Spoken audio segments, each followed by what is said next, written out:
Se você clicou nesse vídeo, provavelmente existe uma parte sua que já sabe exatamente do que eu vou falar aqui.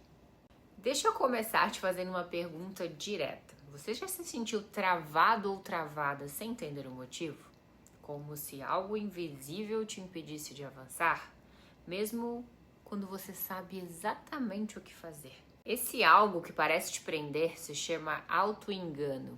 E o que torna ele tão perigoso é que ele funciona exatamente porque você não percebe.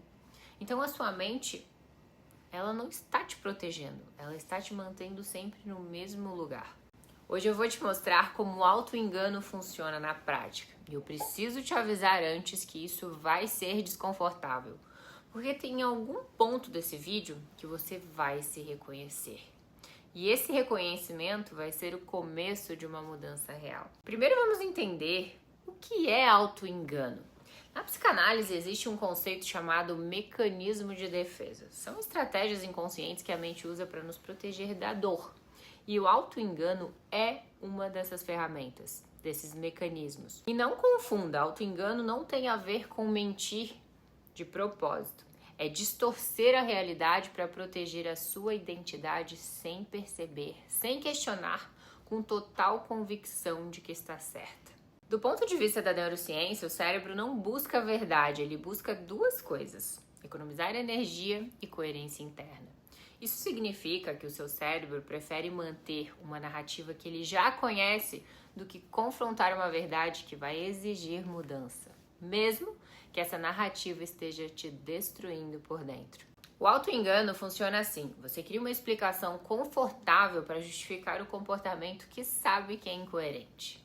Eu vou te dar alguns exemplos reais aqui, então presta atenção e sente se algum te acerta. Imagine que você vive inventando uma desculpa de eu não tenho tempo quando é para fazer ou executar algum projeto, algo importante que você fica procrastinando. A grande verdade é que você tem tempo, a questão é que você nunca priorizou. Então a justificativa é qual? Eu não tenho tempo. E existe uma grande diferença entre as duas coisas. Agora imagine que você fica constantemente repetindo a frase internamente de que eu ainda não estou pronta. A grande verdade é que você tem medo de se expor e está usando a preparação como um escudo para não fazer o movimento.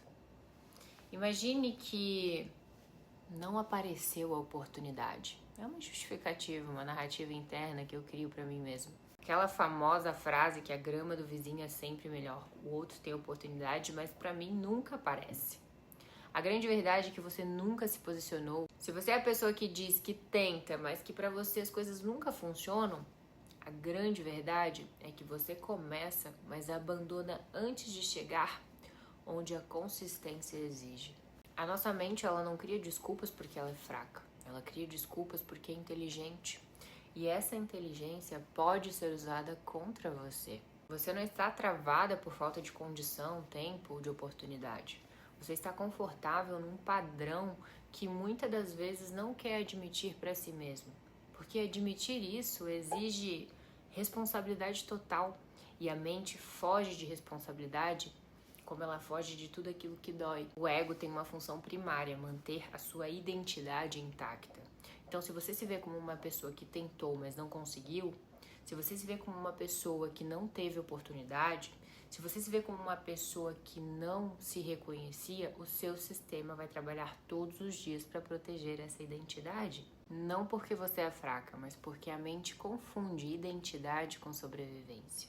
E mudar de identidade é como se você morresse aos poucos. É por isso que se torna desconfortável. É por isso que inconscientemente você volta para o mesmo padrão.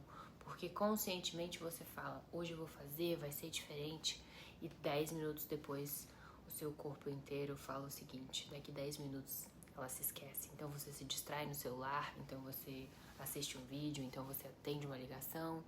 E aí você volta para o mesmo padrão. Agora eu vou te dar alguns sinais concretos de auto-engano. Não para te julgar, mas para você se ver com clareza.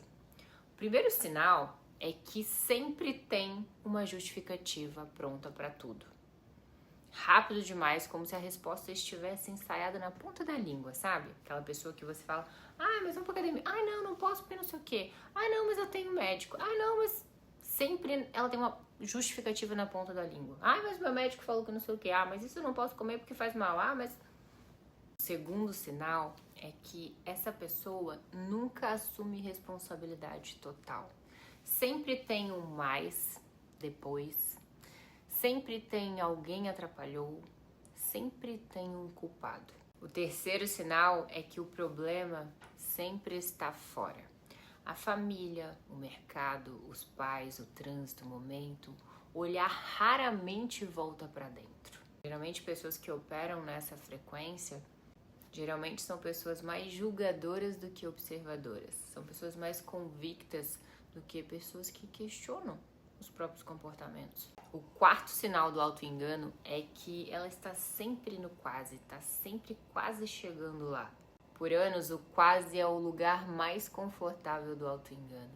E o quinto sinal é que você vive em preparação, nunca em execução.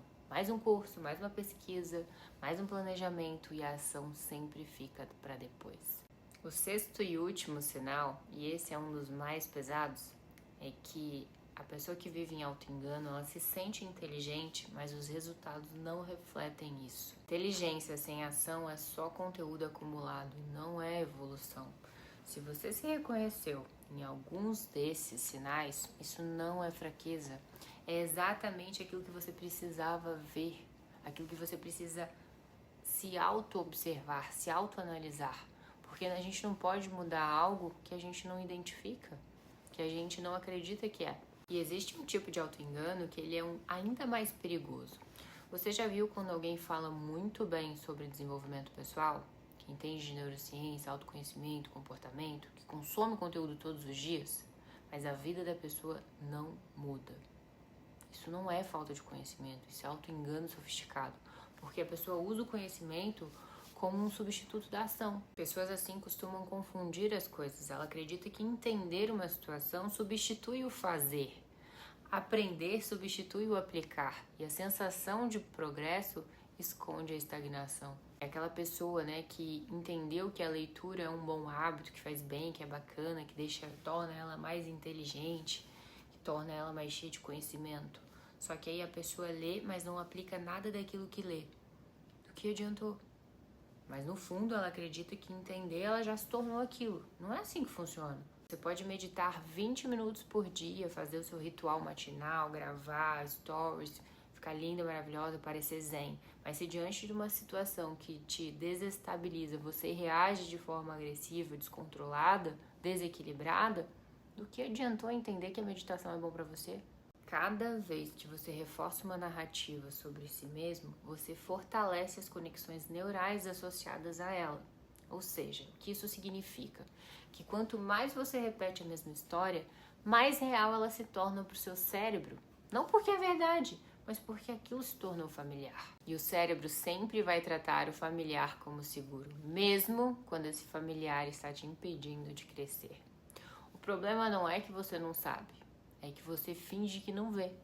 E isso muda tudo. Porque agora o problema não está fora de você. Ele nunca esteve. Ok, entendemos, compreendemos e agora a gente precisa agir. Vamos para a parte que mais importa, para 3 movimentos reais. Primeiro, você vai nomear o padrão sem suavizar.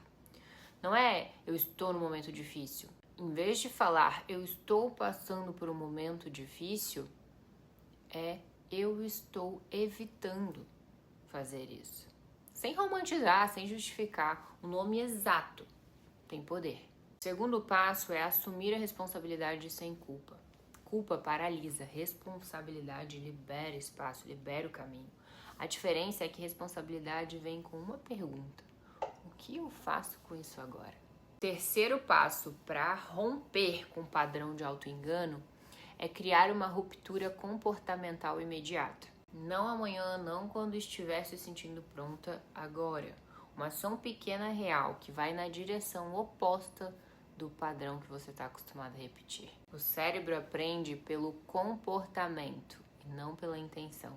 Mudanças não vêm de entendimento, mudanças vêm de decisão.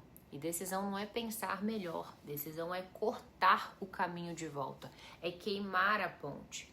Enquanto você mantém a opção de recuar, você nunca vai avançar de verdade.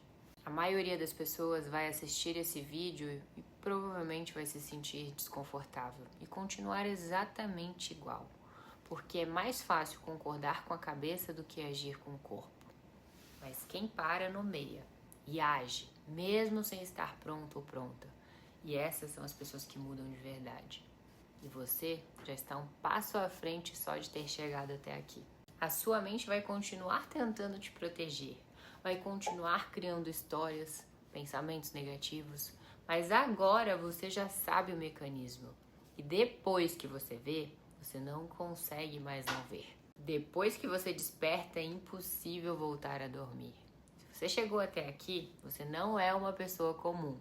Pessoas comuns abandonam quando o conteúdo incomoda. E isso já diz muito sobre quem você é. Então, se inscreve aqui no canal, porque o que vem a seguir vai exigir ainda mais de você. E eu só quero aqui quem está pronto para se enxergar de verdade. Beijo!